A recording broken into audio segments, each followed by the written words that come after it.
Sir मेरा सपना है कि मैं सरकारी नौकरी लूं और ना अपने लिए अपने परिवार के लिए घर बनाऊं। बहुत संघर्ष किया, मेरे पापा मजदूरी करते थे। उस स्थिति मेरी मम्मी काम करती है बाहर जाके, तब जाके मैं पढ़ी लिखी। नौकरी की जब बातें आई तो मैं ऐसे भटक रही। 26 साल हो गया है सर, मुझे कब नौकरी मिलेगी तो मैं कब कुछ करूंगी। शादी का भी प्रेशर रहता है सर। मैं एकदम ना मतलब गरीब परिवार से हूँ कि नहीं देगा सरकार। फालतू वहां जा रहे हो, मीडिया बैठ कर हाईलाइट हो रहे हो। मैं अपने आंखें से हाईलाइट हो रही हूँ सर। मुझे सरकारी नौकरी चाहिए। पालन करो। हाई कोर्ट के आदेश का पालन करो, पालन करो। सुप्रीम कोर्ट के आदेश का पालन करो, पालन करो। सुप्रीम कोर्ट के आदेश का पालन करो, पालन करो। शिक्षा मंत्री नियुक्ति दो, शिक्षा मंत्री नियुक्ति दो। डीएड को नियुक्ति दो, सीएम साहब नियुक्ति दो। डीएड को नियुक्ति दो, सीएम साहब नियुक्ति दो। डीएड को नियुक्ति दो, नियुक्ति दो या मुक्ति दो, नियुक्ति दो, मुक्ति दो, नियुक्ति दो, नियुक्ति दो। दोस्तों, आज एक ऐसी खबर जो मेन स्ट्रीम मीडिया से गायब है। जी हाँ, कहानी छत्तीसगढ़ की है। छत्तीसगढ़ में इस बार बीजेपी की सरकार है, तो खबरें वहाँ से आनी बंद हो गई हैं और सब कुछ वहाँ पर बेहतरीन और बढ़िया दिखाया जा रहा है। जी हाँ, छत्तीसगढ़ की राजधानी रायपुर का एक कोना, जहाँ लोकतंत्र की सबसे बड़ी परीक्षा चल रही है। नाम है तूता धरना स्थल। यहाँ पिछले 100 दिनों से ज़्यादा समय से बैठे हैं वो युवा जिन्होंने किताबों में संविधान पढ़ा, लेकिन आज उसी संविधान से अपना हक मांगने के लिए सड़कों पर उतरना पड़ा। पालन करो। हाई कोर्ट के आदेश का पालन करो, पालन करो। सुप्रीम कोर्ट के आदेश का पालन करो, पालन करो। सुप्रीम कोर्ट के आदेश का पालन करो, पालन करो। शिक्षा मंत्री नियुक्ति दो, शिक्षा मंत्री नियुक्ति दो। डीएड को नियुक्ति दो, सीएम साहब नियुक्ति दो। डीएड को नियुक्ति दो, सीएम साहब नियुक्ति दो। डीएड को नियुक्ति दो, नियुक्ति दो या मुक्ति दो, नियुक्ति दो, मुक्ति दो, नियुक्ति दो, नियुक्ति दो। नमस्कार, मेरा नाम हैदर अब्बास नकवी है और आप लोग मुझको इस वक्त दा स्वतंत्र पर देख रहे हैं। ये कहानी है 2300 D8 चयनित अभियात्रियों की, जो कोई खैरात नहीं बल्कि अपना वो हक मांग रहे हैं जिसे अदालतें भी सही ठहरा रही हैं। बताया जाता है कि 2023 में सहायक शिक्षा भर्ती प्रक्रिया में चयन के बाद भी इन अभियार्थियों की नियुक्ति अब तक अधर में लटकी है।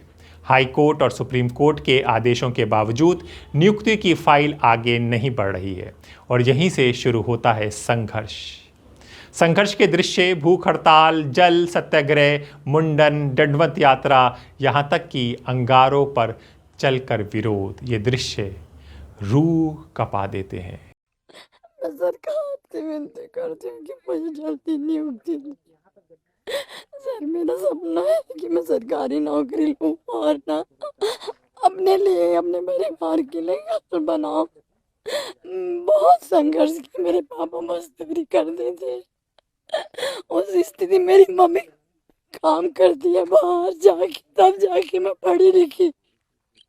उसके बाद नौकरी की जब बातें आई तो मैं ऐसे भटक रही। 26 साल हो गया है सर, मुझे कब नौकरी मिलेगी तो मैं कब कुछ करूंगी। शादी का भी प्रेशर रहता है सर। मैं एकदम ना मतलब गरीब परिवार से हूँ। मेरा सपना है सर कि मैं ना सरकारी नौकरी लगूं, आत्मनिर्भर बनूं, अपने घर के लिए कुछ करूं, पर ना और इसी उम्मीद के साथ ना लगभग 100 दिन से मैं तूता धरना स्थल पर बैठी हूं। जल्दी नियुक्ति दे सरकार। मैंने अपने पिताजी को खो दिया, मैंने बहुत सारी चीजें खो दी सर, सिर्फ एक नौकरी के लिए। मतलब जो सरकारी नौकरी की तैयारी वही करते हैं जो गरीब होते हैं, जिसके सपने होते हैं कुछ करने के लिए। जो अमीर रहते हैं वो ही सपना नहीं देखते। हम पढ़ाई करते हैं, हम जो मतलब जो लड़कियां जिस उम्र में खेलती कूदती है, घूमती है, हमने संघर्ष किया सर। हम पढ़े हैं घर में बैठकर, इसलिए ताकि हम आत्मनिर्भर बन सके। सरकारी नौकरी, मेरे घर में किसी का सरकारी नौकरी नहीं है सर। मैं इसी उम्मीद के साथ तैयारी की हूँ, मेरा सरकारी नौकरी लगेगा।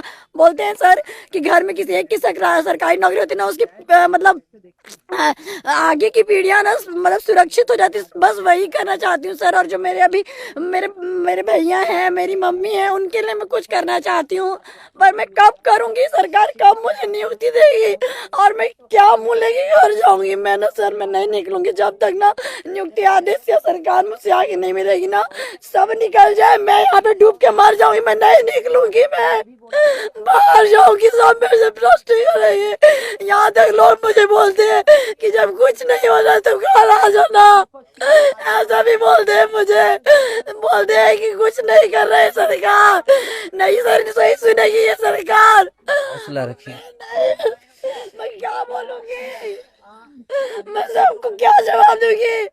मैं जब बीच में घर गई थी तो बोल रहे थे कि नहीं देगा सरकार, फालतू वहां जा रहे हो, मीडिया बैठ कर हाईलाइट हो रहे हो। मैं अपने आंखें से हाईलाइट हो रही हूँ सर। मुझे सरकारी नौकरी चाहिए, मुझे सरकारी नौकरी चाहिए। सरकारी नौकरी से मैं सुनी हूँ कि सब अच्छा हो जाता है। मुझे वो माँ से मार चाहिए, मुझे शिक्षक बनना है। मुझे कि प्रजातंत्र देश में अपने हक के लिए कितना संघर्ष करना पड़ रहा है युवाओं को। इन युवाओं ने हर शांतिपूर्ण तरीका अपनाया, लेकिन बदले में मिला सिर्फ आश्वासन, इंतजार और वाटर कैनन। सर, हमें सरकार मजबूर करी है। देखिए, हमने दंडवत यात्रा निकाले, विधानसभा के दौरान बहुत सारे क्वेश्चन जवाब हुआ, तो उसमें शिक्षा मंत्री खुद बोले हैं कि 1302 पोस्ट खाली है। तो खाली है तो हमें नियुक्ति क्यों नहीं मिल रही है सर? जब हम सुप्रीम कोर्ट, हाई कोर्ट सबसे जीत के आ गए, 4 दिन से बेवजह हमें जेल ले गया, वहां भी हम रहे, अनेक तरह से भीख मांगे, दंडवत निकाले, कलश यात्रा निकाले, सरकार की आंखें खोलने के लिए हमने क्या क्या नहीं किए सर। विभिन्न गतिविधियां किए, हाथ पांव जोड़े, सब चीज कर लिए।